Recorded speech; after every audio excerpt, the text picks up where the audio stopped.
When we started planning and plotting out this show, it was one of those deals to which I kept saying to myself, don't talk about the Browns, don't talk about the Browns, don't talk about the Browns. And it wasn't because I'm an anti-Brown. I don't care enough about the Cleveland Browns to not mention the Cleveland Browns. It was just that, like, look, they're not a playoff team. They've been horrible the past 2 years, and they're at least competitive, although marginally so, and not going to make the playoffs this year. Why would you lead your show middle of the NFL season with a franchise like that? I'll tell you why in a second. But I want to talk about the Red Sox winning the World Series and whether or not they're actually as good as the 119 wins will tell you. I wanted to talk about how Ty Lue is basically getting blessed to collect money for losses he would have taken on his resume. I wanted to talk about the Rams being the Packers and how Ty Montgomery's ill-timed hero ball combined with Mason Crosby missing all those field goals going back several weeks ago. And you run the risk of Aaron Rodgers missing the playoffs because of those two players. I wanted to talk about the Kansas City Chiefs, who the world seems to be kind of creeping up on their offense. They're not as dominant as they should, you would think, have been.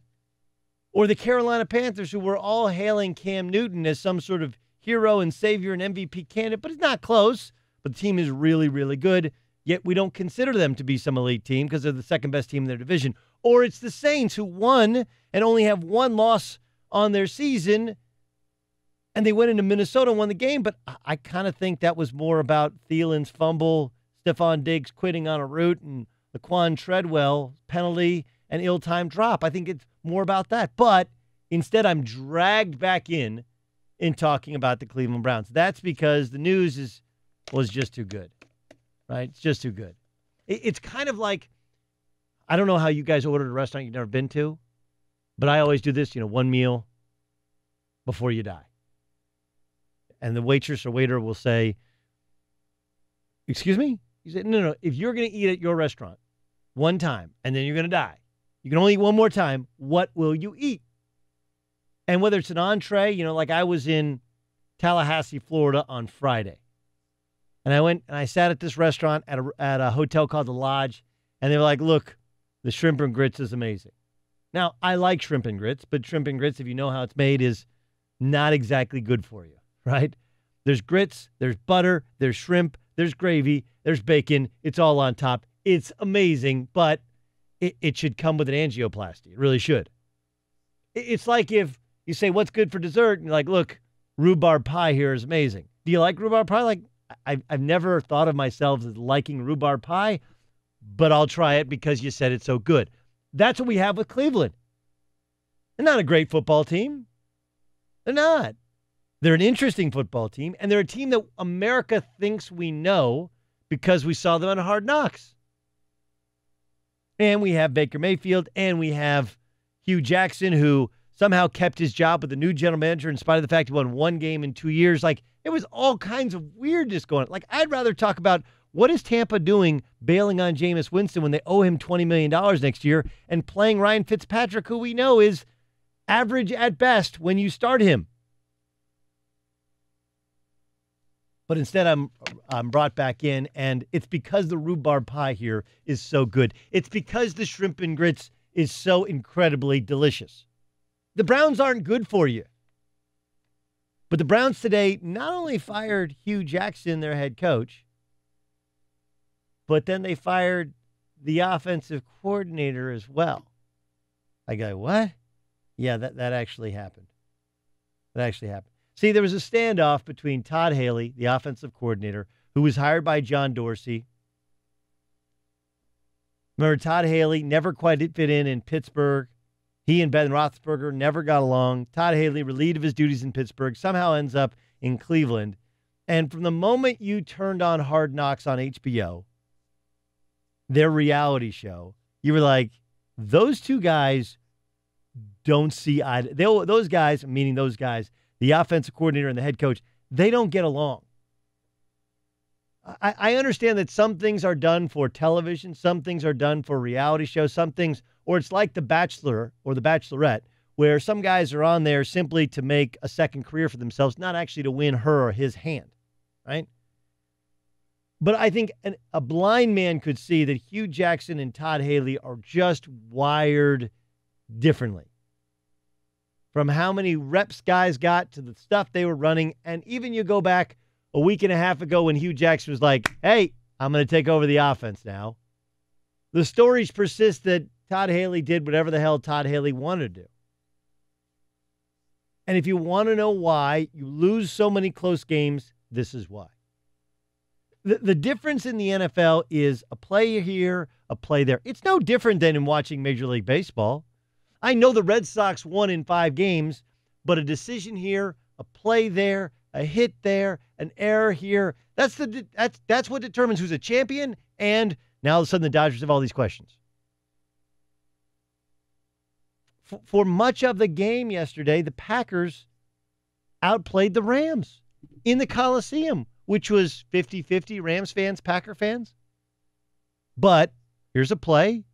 The Packers choose on their own 1-yard line after an incredible punt to run the football, something they don't do well when you have 2 of the best defensive linemen in the game, Ndamukong Suh and Aaron Donald. And shocker here, they get a safety. So instead of being up 10-0 and putting the ball in the hands of the best quarterback in the NFL, they run the football, get stuffed. Not only did they give up 2 points, but now they got to punt it away to that Rams offense. That's one play. Ty Montgomery misses a block on the last possession the Packers had. The football causes a sack, keeps them off track. They have to punt. Rams end up scoring a touchdown. That's 2 plays. And then Ty Montgomery fumbles. That's on the ensuing kickoff. That's 3 plays. And then, oh yeah, by the way, they might have gotten the ball back down 6 if they could get a stop on 3rd down. They can't. Todd Gurley goes around the end, could have scored a touchdown instead, takes a knee. Everybody champions him, even though he really mathematically should have gone into the end zone. That's it. 4 plays. 4 plays. If any of those 4 plays go differently, Packers beat the Rams. That's the difference between winning and losing. And then you look at the Cleveland Browns. Sure, they got kicking issues. But I'm sure if I had a Cleveland Brown fan call in, he'd be like, look, I can pick out 4 plays in which they're 5-2 instead of 2-5. You're right. And the reason that losing teams lose is when your offense coordinator and your head coach can't get along. The beauty to the entire thing is Todd Haley also relieved of his duties, and they hire Greg Williams to be the interim head coach. Greg Williams is the defensive coordinator. Greg Williams has been a bunch of places, also a guy that has a tendency to come in and kind of wear out his welcome. Now, they have the best turnover ratio in the NFL because they don't throw it a ton, they run it a ton, and their defense is a bunch of ball hawks. That's Greg Williams' style that helped him win a Super Bowl when he was in New Orleans shortly before Bountygate, which he was suspended by the NFL for telling guys to bring the wood, and if said player was taken out of the game, they'd get a cash bonus. And you can sit here and tell me it didn't happen, with the exception of the fact there's audio tapes of him and videotapes of him doing the cash symbol right before the Packers game. And then when Brett Favre goes out of the game, guy comes over the sideline, says, pay me my money. So it absolutely happened. But here's the kicker. Greg Williams' team, which is loaded with talent on the defensive side of the football, 24th in points per game, 28th in yards allowed per game, 26th in yards per game, pass yards per game, 28th in rush yards per game, 30th in total yards allowed this season at 3,316. And they're 30th this season in total rush yards with 1,111. And oh yeah, by the way, his best defensive player, the former number 1 overall pick, just questioned his game plan against the Pittsburgh Steelers, who they lost to yet again yesterday. I understand what Jimmy Haslam is doing. All right, Jimmy Haslam, I'm a parent of twins. You come back home, they're 12 years old now. Sometimes you let them stay home alone. And you come home and they're crying and they're fighting and they're both saying, he did, she did it. No, she did. That's what happened. Jimmy Haslam walks in and his head coach is saying, I can't run an offense. We can't win games because of Todd Haley. And Todd Haley's like, look, we can't win games because of Hugh Jackson. And instead of picking sides, he put them both on punishment. And in this case, the only thing you can do is fire both.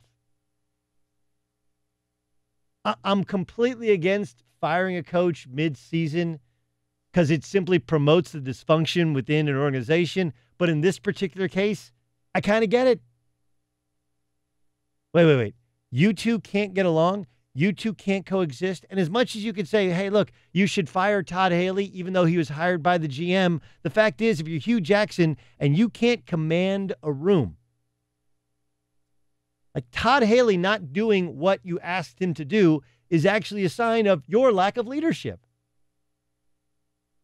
So normally I wouldn't talk about the Cleveland Browns. Normally I wouldn't have had shrimp and grits. Normally I wouldn't eat rhubarb pie for dessert. But man, the shrimp and grits are so good. And man, this Brown stuff is so, and then the Cavs are sitting there going, hey, we just fired Ty Lue. He went to 3 NBA finals. We owe him a bunch of money. They're 0-6. We fired, and then Larry Drew doesn't want to be the interim head coach unless he gets a long-term contract. I don't believe in curses except for Cleveland. And I know that many people believe that LeBron overcame the curse. No. This sort of stuff, it shows the superhuman efforts of Kyrie and LeBron. This is extraterrestrial sort of stuff. This is something that has the Lake Erie used to be polluted, famously caught on fire. They've cleaned it up, but whatever it is has leaked into the water. Man, do I love you, Cleveland. I love your rhubarb pie.